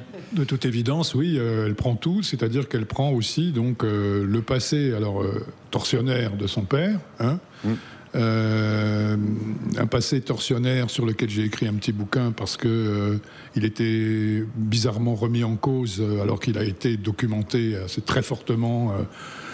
Quand Jean-Marie Le Pen a commencé à devenir un homme politique important, des journalistes sont allés interroger ses victimes à Alger dans les années 80, dans les années 2000. Voilà. Moi, je suis de la génération, comme vous pouvez le constater, qui a entendu tout ça et pour lequel c'était une affaire entendue. Sauf que ce qu'on a appelé la dédiabolisation du Front National, que moi je considère plutôt comme une lepénisation, a abouti à ce qu'on puisse dire sur une radio publique, en l'occurrence France Inter. On connaît bien ici. On a dit des conneries sur France Inter ? Que Jean-Marie Le Pen n'avait sans doute pas torturé. Voilà. Et c'est ce qui m'a poussé à rassembler tout le dossier dans un bouquin. Voilà. Et, comment on en est arrivé là ? Enfin, comment est-ce que c'est juste une erreur ou est-ce que on en est arrivé là parce que quand il s'agit de documenter l'histoire de ce qui s'est passé en Algérie, il y a en France une résistance extrêmement forte à prendre en compte la parole des Algériens. Quand on y se fait l'histoire du génocide des Arméniens, cette histoire, on la reconstitue en grande partie, pas avec les archives de l'État turc dans lesquelles il n'y a pas grand-chose, avec les récits des victimes, le savoir des victimes, comme a écrit Laurent Joly à un autre propos. Quand il s'agit des Algériens, c'est pas possible. Il y a des tas de livres qui ont été écrits pour expliquer que les gens qui avaient accusé Jean-Marie Le Pen de torture étaient des affabulateurs, qu'ils étaient manipulés par le FLN. C'était des femmes, non C'est vrai qu'on retrouve la même rhétorique. Oui, alors bien sûr, c'est très semblable. Voilà. Et donc... voilà. Toi, quand tu entends des phrases comme les bienfaits de la colonisation aujourd'hui, est-ce que tu bondis? Est-ce que ça te fait des alors ce sont des choses qui fatiguent tous les historiens, tous les gens qui travaillent là-dessus, tous. Hein, parce que, comment dire, on a l'impression de remplir le tonneau des Danaïdes. Hein, c'est une collègue, Sylvie Thénault, qui a employé cette expression. C'est exactement ça, le tonneau qu'on remplit, qui se vide tout seul, tout le temps, quoi. Des recherches qui documentent ce qu'a été la colonisation en général, elles sont très abondantes aujourd'hui, hein, du fait de chercheurs du monde entier, mais ça n'imprime pas, et en France en particulier. Mais une des explications, parce qu'on sait que les historiens, les faits sont connus, reconnus, mais on dirait que ça passe pas, y compris si on réfléchit tous les uns et les autres à nos cours de lycée, on a l'impression que on a utilisé des périphrases, que tout ça n'était pas non plus, dans la manière dont on nous l'a enseigné, c'était pas très frontal quand même. Oui, bien sûr. Ça ne passe pas parce que les gens n'ont eu comme récit de tout ça qu'une mythologie qui date de l'époque coloniale, de la propagande coloniale, vous savez, sur le fait qu'on a quand même construit des routes et des hôpitaux, et ils en profitent. Oui, ça, on entend toujours ça, ouais. Bon, voilà. D'ailleurs, des super routes, du coup. Voilà, s'agissant de l'Algérie aussi, c'est ce que j'appelle la théorie des torts partagés. On met sur le même plan les violences exercées par un peuple qui veut se libérer de la colonisation et celles qui ont été exercées par un État surpuissant dont la violence a été incomparablement plus grande. Voilà, c'est partagé. Oui, mais le FLN aussi, c'était la guerre, etc. Alors, c'est totalement insupportable pour les historiens, mais c'est comme ça.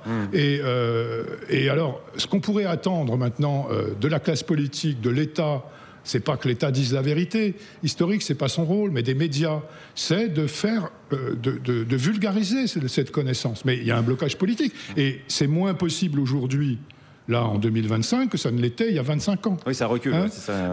Je voudrais revenir sur cette histoire de guerre chimique là, rapidement. Très rapidement.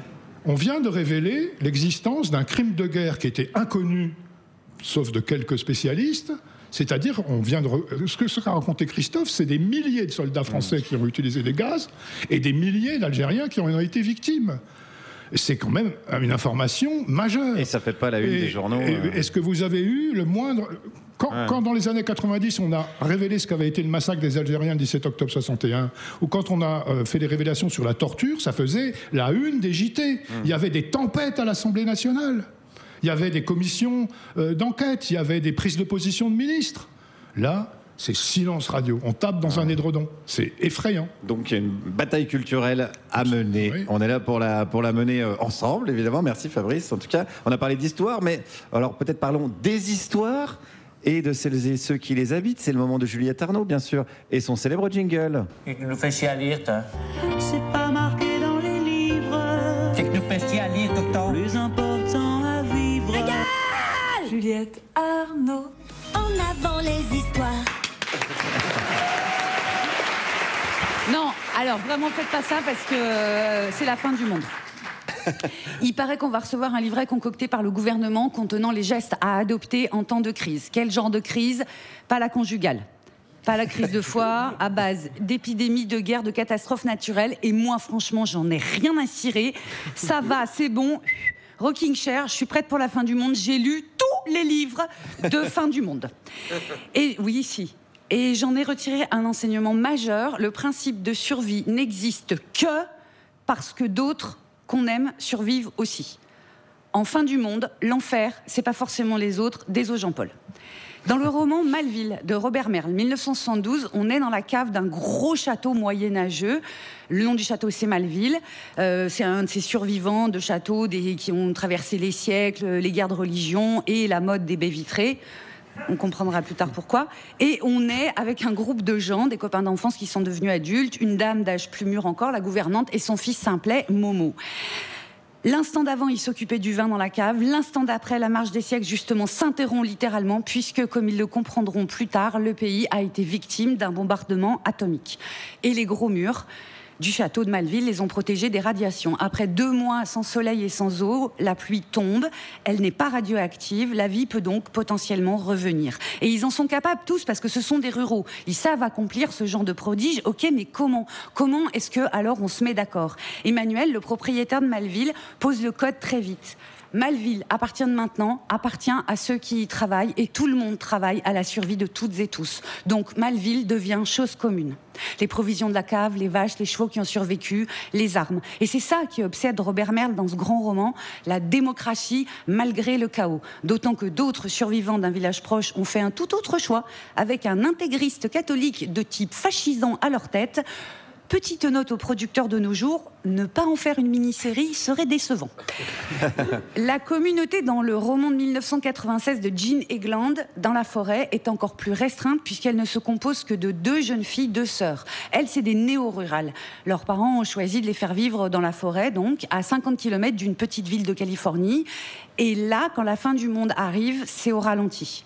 D'abord, il y a des rumeurs de guerre civile, des coupures d'électricité, et puis plus d'électricité, et puis des épidémies, et puis, ça y est, on y est, la survie des filles livrées à elles-mêmes, les 2 parents sont morts. Elles ont 17 et 18 ans, elles se préparaient l'une à intégrer Harvard, l'autre à devenir danseuse classique. Pouf, pouf, changement de programme. Heureusement, leur père ne jetait rien. Il réparait, il entreposait avant de réparer, hérissé par le fait que aux États-Unis, tout le monde dans ce pays fait partie des consommateurs les plus voraces qui soient. Qu'a-t-il eu le temps de leur inculquer qu'ils puissent leur servir dans ces conditions extrêmes? Une sororie est-elle spontanément une démocratie? Le récit de leur survie est mené par Nell, qui est la plus jeune. Niveau théorique, franchement, elle est bien. Elle a lu l'intégralité de l'encyclopédie universelle, et tant que durent les conserves fabriquées par leurs parents, ça va. Et puis arrive le moment de la pratique. Parce que comme dans Maleville, la question de l'agriculture se pose, de ce que contient la forêt, des plantes, des animaux, des pillards, et la question du viol se pose aussi. En relisant le roman, avec la même émotion que la première fois, j'ai sursauté devant une question que doit affronter Nell à un moment. Je la cite, « Qu'y a-t-il de pire pour 2 femmes seules dans une forêt, un ours ou un homme ?» La question est vite répondue. Quant à moi, je suis tellement prête pour la fin du monde que mon épitaphe sera « I will survive, certes, mais avec mes sœurs. » Juliette Arnaud. Merci Juliette. Qu'on peut retrouver en podcast sur toutes les applications, ainsi que l'émission en entier, évidemment sur YouTube. Petite question pour Fabrice Rissepouti qui est toujours avec nous. Qu'est-ce que tu écoutes comme musique? On m'avait pas prévenu que j'aurais à répondre à cette question. Eh ben voilà, c'est pour ça. J'écoute pas mal de choses différentes. Genre, en ce moment, là, dernier truc que tu as écouté, parce qu'avec un coup de bol, ça va être ça. J'ai réécouté un disque de Bob Dylan, tu vois. Bon, ah bah si, bien. Ça pourrait être ça. Oui, c'est pas. Et c'est pas. Qu'est-ce qu'on écoute, Juliette? Peut-être ça va te plaire, Fabrice. C'est en même temps de la soul, en même temps de la disco, en même temps du funk, avec des danseurs merveilleux dans chaque clip. C'est un groupe qui s'appelle Jungle. Leur dernier titre s'appelle Keep Me Satisfied, avec un message tout simple. Hold me close, keep me satisfied. Tiens-moi près de toi, tiens-moi satisfaite. Et moi, je dis, on y va. Vous écoutez toujours Radio Nova, c'est la dernière. Juliette Arnaud, Pierre-Emmanuel Barré, Aymeric Lompré et notre invité qui est toujours avec nous, Fabrice Rissepouti. On parle d'histoire depuis tout à l'heure. Toi, tu as un site internet, Fabrice, qui s'appelle histoirecoloniale.net. Qu'est-ce qu'on y trouve et pourquoi tu as eu la volonté de créer cette interface? Je ne suis pas du tout le seul à animer ce site, heureusement. Il y a beaucoup de choses dessus maintenant. On est une dizaine dans le comité de rédaction, dans lequel il y a des historiens comme Alain Ruscio, Gilles Manceron, mais aussi des non-historiens, des militants, etc. C'est parti, je voulais de l'idée que la diffusion de ce savoir dont je parlais tout à l'heure, sa vulgarisation, sa mise à disposition du grand public était importante. Alors on a maintenant un site qui a été rénové assez récemment et qui a connu un pic d'audience ces dernières semaines. Merci Jean-Michel Apathy, c'est extraordinaire. En 3 secondes, il a attiré l'attention là-dessus. Alors on essaie d'être une base de données, d'informations sérieuses, Hein, alors sur l'histoire coloniale, mais aussi sur le post-colonial. Hein. Si vous regardez le site en ce moment, il y a des choses sur la Kanaki, Nouvelle-Calédonie. Hein, oui, c'est sur sur la Palestine. Parce qu'on est dans le colonial et le post-colonial. Hein.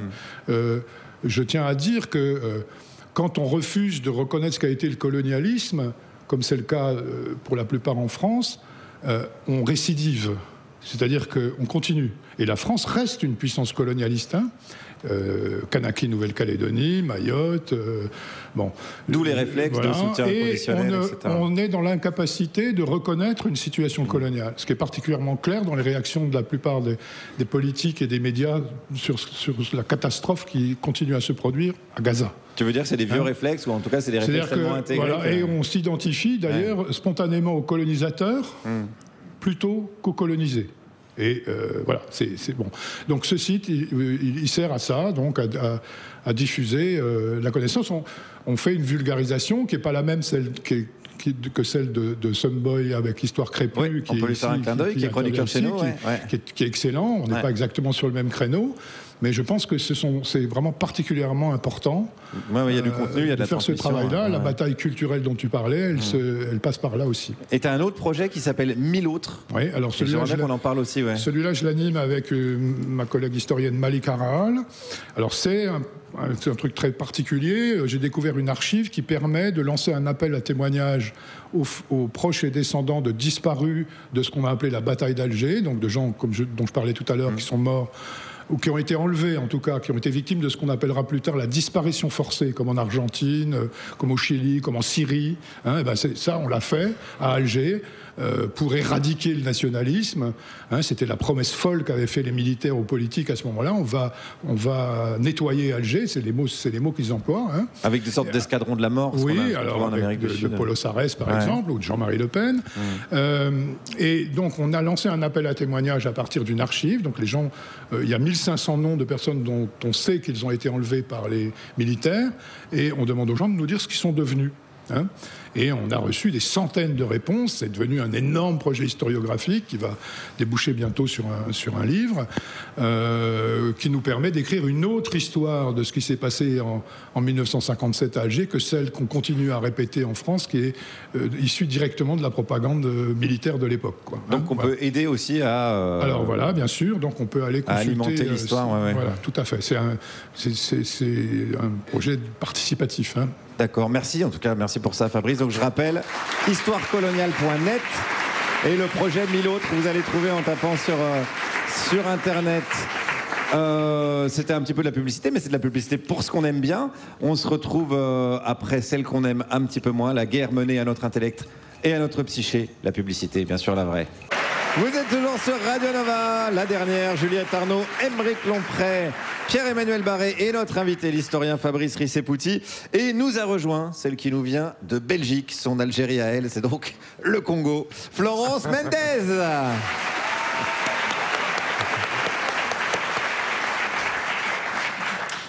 Alors je tiens tout d'abord à saluer Rémi, voilà, qui dans les commentaires sous ma chronique précédente m'a reproché d'être trop vulgaire pour une fille.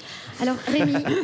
Tu as parfaitement raison. D'ailleurs, pour me faire pardonner, je t'ai écrit un poème, voilà, intitulé « Je t'encule, Rémi ». Voilà. Vous êtes prêts ? Bon, on y va. « Je t'encule, Rémi ». Voilà, c'est tout. Alors...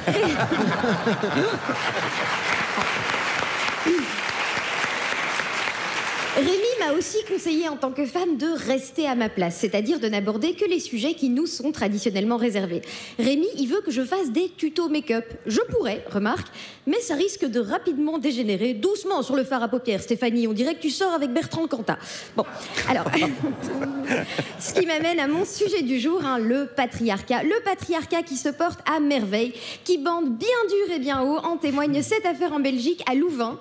Un étudiant en gynécologie a été reconnu coupable de viol, mais n'a été condamné à aucune peine parce que le tribunal a estimé qu'il avait, et je cite, une personnalité favorable. Une personnalité favorable, c'est quoi cet argument tout pété là? Alors, certes, mon client a découpé cette femme en 534 morceaux avec une trancheuse à jambon. Certes, il a ensuite envoyé par la poste un bout par semaine à son mari comme s'il s'agissait d'une collection Altaïa. Mais je vous demande de ne pas le condamner. J'ai ici la preuve qu'il a déjà aidé une voisine à monter ses courses. Voilà. Alors, vous comprenez, c'est pas de sa faute, c'est sa bite, la grosse connasse. Le gars auquel elle est rattaché, il est super sympa. Bon. Alors, pour continuer dans le foutage de gueule, le tribunal a considéré que le casier vierge de l'étudiant était un bon motif pour ne pas prononcer de peine. T'imagines? C'est comme s'ils avaient dit aux terroristes en camion à Nice, bah on va quand même pas vous retirer le permis, ce serait dommage, vous avez encore tous vos points. Bon. Alors, cerise sur le gâteau, ils ne l'ont pas condamné pour ne pas le priver d'opportunités professionnelles. Je vous rappelle qu'il est étudiant en gynécologie. Voilà, étudiant en gynécologie et violeur, d'accord, c'est comme boucher et vétérinaire. Le mec, il aura pas du mal à mélanger plaisir et travail, tu vois. Et c'est là qu'on se rend compte qu'il est vraiment pas cool, non, parce que tu violes une meuf, t'es gynéco, au moins tu offres le frottis, quoi. Mais qui sont ces juges? Qui sont ces juges, bordel? C'est quoi leur prochaine décision? Condamner un pédocriminel à faire des travaux d'intérêt général dans une crèche? Non mais rendez-vous compte, ils ont été jusqu'à présenter les bulletins de notes de l'accusé. Désolé pour la prison ferme, Nordal-Lelandais, fallait mieux travailler à l'école. Alors pour l'instant, l'hôpital universitaire a suspendu cette raclure. Ils l'ont pas viré, juste suspendu. C'est incompréhensible. À moins qu'ils l'aient suspendu par les couilles, mais j'ai pas beaucoup d'espoir. Bon, alors bien évidemment, comme dans le procès de Depardieu, l'avocat de la défense a blâmé la victime, ou Pascal Praud qui a dit que les femmes accusent faussement les hommes de viol parce qu'elles sont moches. Alors ce genre de type, vraiment, je leur souhaite de glisser sur un trottoir et de violemment s'empaler sur un plot juste pour pouvoir dire bah ouais, mais quelle idée d'avoir un trou de balle aussi. Bon. Et malgré tout ça, d'accord, il y a des tas de masculinistes qui nous expliquent que le patriarcat, ça n'existe plus. Ah ben bien sûr, en fait, les féminicides, c'est juste des hommes battus en situation de légitime défense. Voilà, c'est le pape des masculinistes, c'est Andrew Tate, le type qui aide tellement les femmes qu'en sortant de la chatte à sa mère, au lieu de pousser son premier cri, je suis sûre, il l'a traité de salope. Alors, Andrew Tate, qui est d'ailleurs accusé de viol, s'habite, le seul endroit où il devrait avoir le droit de la mettre, c'est dans un coupe-cigare. Les masculinistes se présentent comme le pendant des féministes, ce qui est évidemment faux. Les féministes réclament l'égalité, les masculinistes rabaissent les femmes au rang de simples objets sexuels et glorifient la violence envers elles. Alors désolé, mais sur les sites porno, moi j'ai jamais vu une femme gifler un mec avec son clitoris, à part évidemment Nadine Raziak qui giflait ses amants avec ses grandes lèvres, la célèbre lifle de Saint-Roustan.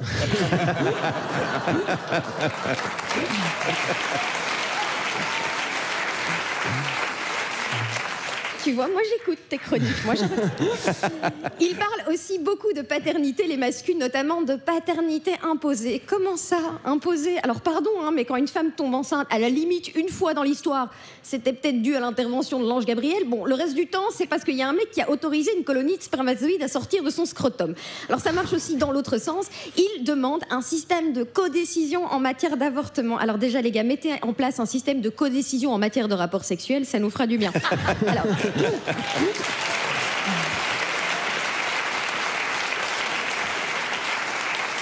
Le plus marrant, c'est que quand même les masculins, c'est pas une blague, ils accusent les féministes de causer des troubles de l'érection chez les mecs. Et donc ça devrait nous faire revoir nos combats. Honnêtement, vu le nombre d'agresseurs sexuels en puissance, au contraire, c'est une bonne nouvelle qu'il y ait une épidémie de demi-molle, d'accord? Voilà. Je vais te la mettre, grosse salope. Ah, pas ce soir, apparemment. Bon. Allez.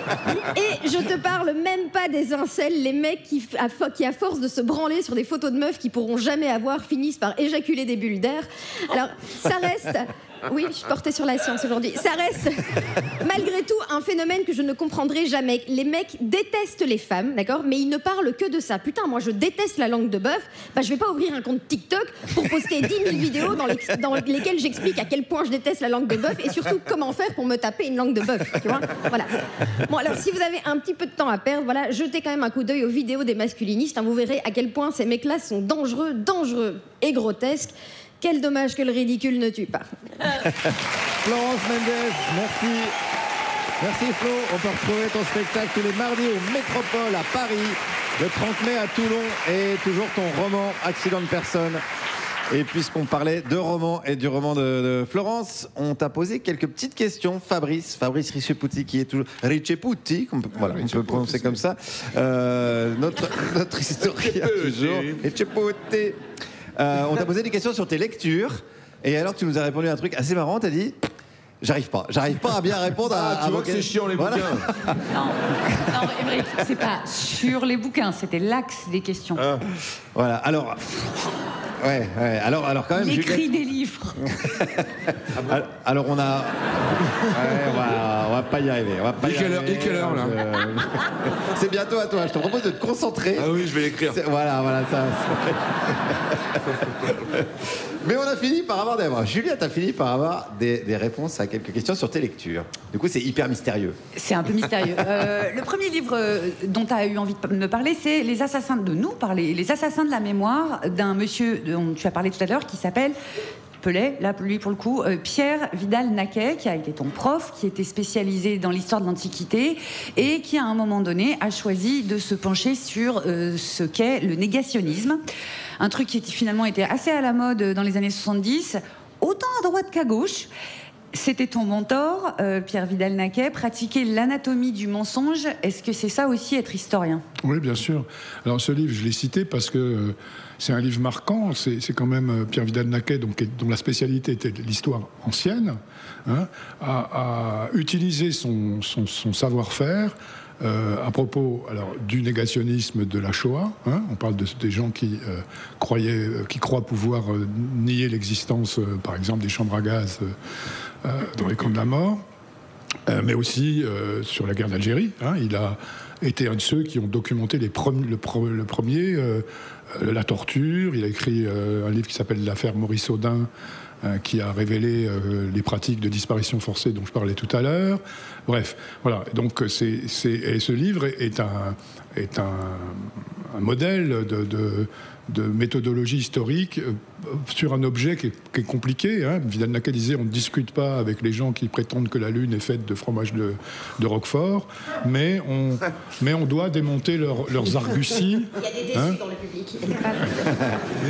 On doit démonter leurs arguties. Et il le fait avec vraiment beaucoup de talent. Voilà.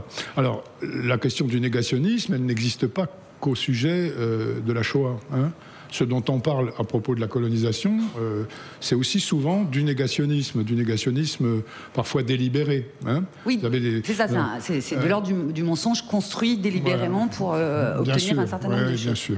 Le deuxième livre dont tu m'as parlé, c'est 1000 histoires, dirait la mienne, d'une historienne dont tu as parlé également tout à l'heure, qui est Malika Rahal, qui est historienne, directrice de recherche au CNRS. Et là, c'est différent parce que c'est une histoire du temps présent. Alors, elle est directrice de l'Institut d'histoire du temps présent, c'est-à-dire de cette histoire qu'on fait avec des témoins qui sont toujours là, qui sont toujours là provisoirement.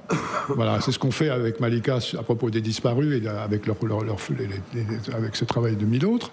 Alors, c'est un livre qui vient de sortir, qui appartient à cette catégorie un peu bizarre qu'ont inventé les historiens, qu'on appelle l'égo-histoire.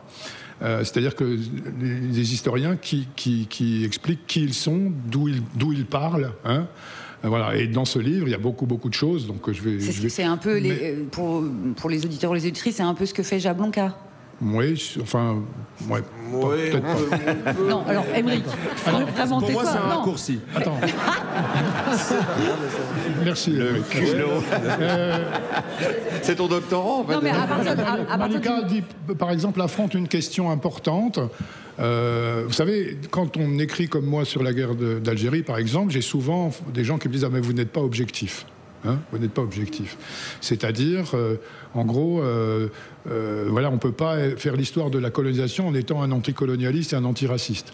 Et Malika Rahal, dans ce livre, répond très bien à cette objection en disant qu'on ne reproche jamais aux historiens du nazisme de ne pas avoir d'empathie pour le nazisme. Bonne réponse. Voilà. Elle est bien, cette réponse. Pas mal.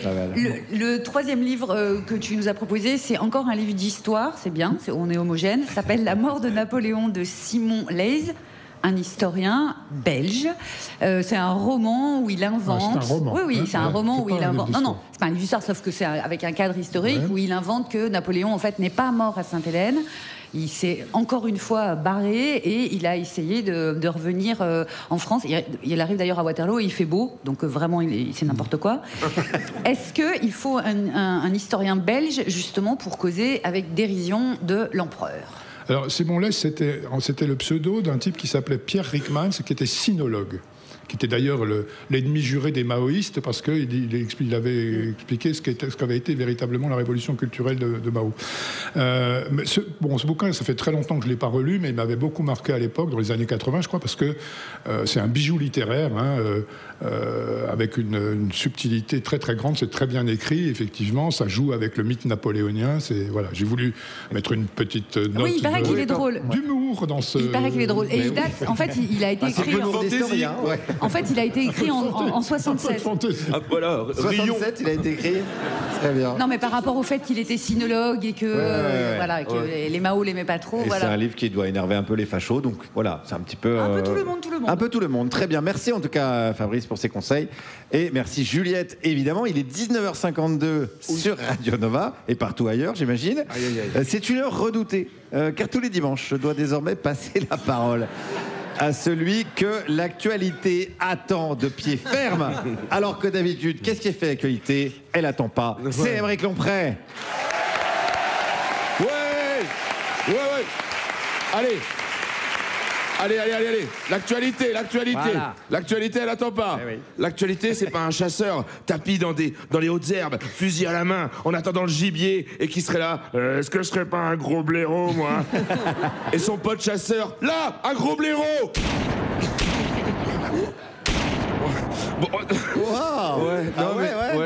J'ai demandé à Malo de mettre du son dans mes chroniques pour rythmer et toucher un public bien plus large. Sky is the limit. Allez, l'actualité. Aujourd'hui, ce sera actualité économique. Super, Malo. Alors, aujourd'hui, on va parler chômage. Je vous rappelle les chiffres. 1, 2, 3, 4, 5, 6, 7. Ça, c'est les chiffres. C'est pas évident de passer en dernier. Alors, bon, non, mais en France, là, 6 millions de chômeurs en France. Et tout ça en constante augmentation. Attention, je tire la sonnette d'alarme. Non, tu t'es trompé, là, c'était la chronique de Pierre. Ah non. Après, le son, ça marche aussi parce que vraiment, les politiques, on a l'impression vraiment qu'ils réfléchissent avec leur cul, quoi. Tu sais, le conseil des ministres, je suis sûr que c'est que des culs qui discutent entre eux, comme ça, ils sont là.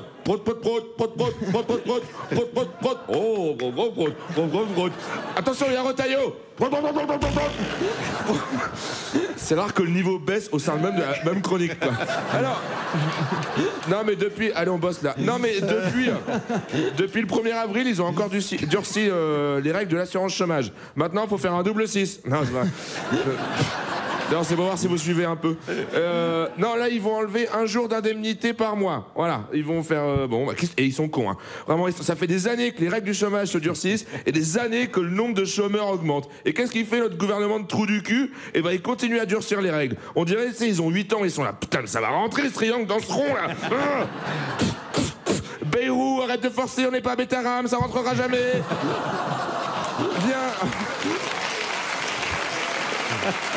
Viens, allez, viens François, on va déjeuner au Burger King. Burger King. Bon. Non mais c'est vrai, c'est comme avec le capitalisme, quoi. Ça marche pas, depuis le début ça marche pas le capitalisme, et tous les gouvernements ils font la même chose, et ils sont là, attendez. D'accord, ça marche pas, mais on pourrait peut-être aller encore plus loin. On pourrait faire payer les gens 1 euro pour faire pipi dans les gares. Quoi? Mais vous le faites déjà, ça marche pas. Ouais, mais c'est peut-être parce qu'on n'est pas allé assez loin. On pourrait peut-être faire le pipi à 2 euros. Oh, on dirait moi avec ma meuf, tu sais. Je te quitte, Aymeric, des pieds, ça se lave. Merde. Attends, Léopoldine, et si on habitait ensemble? Mais enfin, tu te fous de ma gueule, je viens de te quitter. Oui, mais c'est peut-être parce qu'on n'est pas allé assez loin. Si ça se trouve, plus loin, on installe un pédiluve à l'entrée. Attends, Aymeric, tu serais pas en train de profiter de ta chronique pour me récupérer? Quoi? Bah là, tu veux me récupérer via ta chronique? Attends, t'es en train d'écrire en direct, là? Alors, autant avec les sons, j'ai ratissé large, autant là, c'est de l'humour de niche, hein. Ah oui. Arrête, Malou, tu vois bien que ça marche pas, putain. Arrête. C'est ta faute si la chronique elle est nulle. Bon, alors après la dégressivité des allocations, la baisse de la durée d'indemnisation, la modification du mode de calcul de l'allocation chômage, là ils ont donc enlevé un jour d'indemnité par mois. Voilà, j'ai trop hâte de voir les prochaines étapes. On passe à 25 jours. On enlève les dimanches. Vous savez toucher votre coude avec votre langue? Non? On enlève les mercredis. Attention, je rappelle qu'on joue pour une indemnisation à taux plein. 3, 2, 1, c'est parti. On triche pas, on laisse plein les pieds dans le sac. Bravo Jérôme, t'as gagné. Voilà ta petite carte au trésor pour trouver ton chômage. Voilà l'énigme. Je suis caché dans la grotte où souffle le vent qui pue. Il est dans ton cul ton chômage, Jérôme. Alors, non, mais je vous rappelle quand même 3 choses. Hein. Petit 1, le chômage est un droit. À chaque fois qu'on travaille, on cotise pour ça. Petit 2, il n'y a pas assez de travail pour tous les chômeurs. Et petit 3, on ne résout pas les problèmes avec la violence. Alors, arrêtez de réfléchir avec votre cul, les libéraux. Vous comprenez ce que je dis? Bah ouais, c'était sûr. Merci de m'avoir écouté. Merci Émeric Lomprey pour ce cours d'économie accéléré. Merci beaucoup pour cette analyse. Il est 19h57, c'est presque la fin de l'émission. On est encore quelques minutes avec Fabrice Rissepouty. On a encore quelques petites dernières questions à te poser avant de se quitter. Pierre-Emmanuel. Oui, Fabrice, on parle souvent des bienfaits de la colonisation quand on voit l'état des routes et des hôpitaux à Gaza. Est-ce que c'est pas plutôt une bonne nouvelle que Netanyahou envisage l'annexion? Tu me laisses sans voix. Joker, on peut... D'accord, Joker. Juliette. Fabrice, tu es franc-comtois. Absolument. Guillaume n'est pas loin en Côte d'Or. Est-ce qu'il est franc-comtois lui aussi ou est-ce qu'il est nul? Il est nul. Je peux répondre, il est nul. Non, vous n'êtes pas invité, c'est Fabrice. Il est franc-comtois. Ah, il est franc-comtois. C'est la même région. Après, maintenant. on peut être les deux. Voilà. Parfait, c'est un esprit de synthèse. Émeric, une question. Ouais, j'ai eu 4 en histoire au bac. Est-ce que vous trouvez ça normal? Oui. Oui, là, il n'a pas hésité. Fabrice, si tu devais être... Il a dit oui, il a dit oui. Oui, il a dit oui, ouais. Vraiment avec force et conviction. Je vais préparer notre question. Si tu devais te réincarner après ta mort, tu préférais devenir Bruno Retailleau ou Stéphane Bern? Ah là, ça fait moins le malin, là, Fabrice. Ni l'un ni l'autre. Hein. Ouais, bah oui, mais c'est un peu le principe du jeu, Fabrice, là, quand même. Joker, ok. Laurent Deutsch? Laurent Deutsch, allez. Voilà, non, mais laissez tomber, on continue. Pierre-Emmanuel? Oui, Christophe Colomb, Marco Polo, Jacques Cartier, ces découvreurs de nouveaux mondes étaient célébrés et aujourd'hui on déboulonne leur statut car ils représentent le racisme, le vol et le génocide. En ce moment, on parle de colonisation spatiale. Est-ce que vous pensez qu'un jour on va cancel Thomas Pesquet parce qu'on va découvrir qu'il a exterminé une civilisation extraterrestre en chiant son taboulé lyophilisé par la fenêtre de la Station Spatiale Internationale? Je n'ai pas compris la question. C'est vrai qu'elle était technique, c'est là. Allez, Juliette. Fabrice, ta spécialité, c'est l'histoire coloniale française. Si c'était à refaire et que tu devais en choisir une autre de spécialité, ça serait laquelle? Waouh. Oh, quand tu même. Pas tout ça. La poésie du médiéval. Ah oui, voilà, par exemple, exactement. Allez, oui. c'est vendu. Allez, attention, parce que Émeric, la conclusion de l'émission. La dernière question. La revanche. Si vous pouvez choisir une île à coloniser. L'île de Ré avec que des gens de droite, l'île de Beauté avec que des gens énervés, ou l'île où il y a que des gens super cool? L'île de Ré, ce serait pas mal, ouais. On n'a pas... Hein? Je l'aime pas. Ah, voilà. On sent que vous allez encore discuter pas mal de temps dans la soirée. Merci en tout cas, Fabrice Rissepouty. Merci beaucoup. D'avoir été avec nous. Histoirecoloniale.net.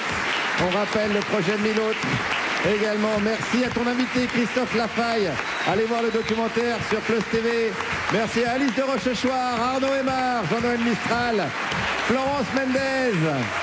Merci à toute l'équipe de l'Européen qu'on peut applaudir bien fort. Seb, Vincent, Barnabé, Julia, Lindsay, toutes les équipes techniques de Radio Nova, les équipes de Frédéric Antelme, Malo, notre réalisateur, avec ses bruitages incroyables, Paul à la technique, Mano et Loris à la prod, Christian à la programmation musicale qu'on peut applaudir aussi, Colline, Élise, Ninon, Sébastien, Bastien pour les réseaux sociaux, les équipes vidéo, toujours présentes, Goodway, Benjamin, Alban, Adrien, notre rédacteur en chef Ramzi Assadi, et Émeric Lomprey, Juliette Arnaud, Pierre-Emmanuel Barré et Guillaume Meurice. Merci beaucoup.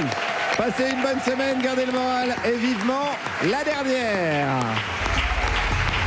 La dernière.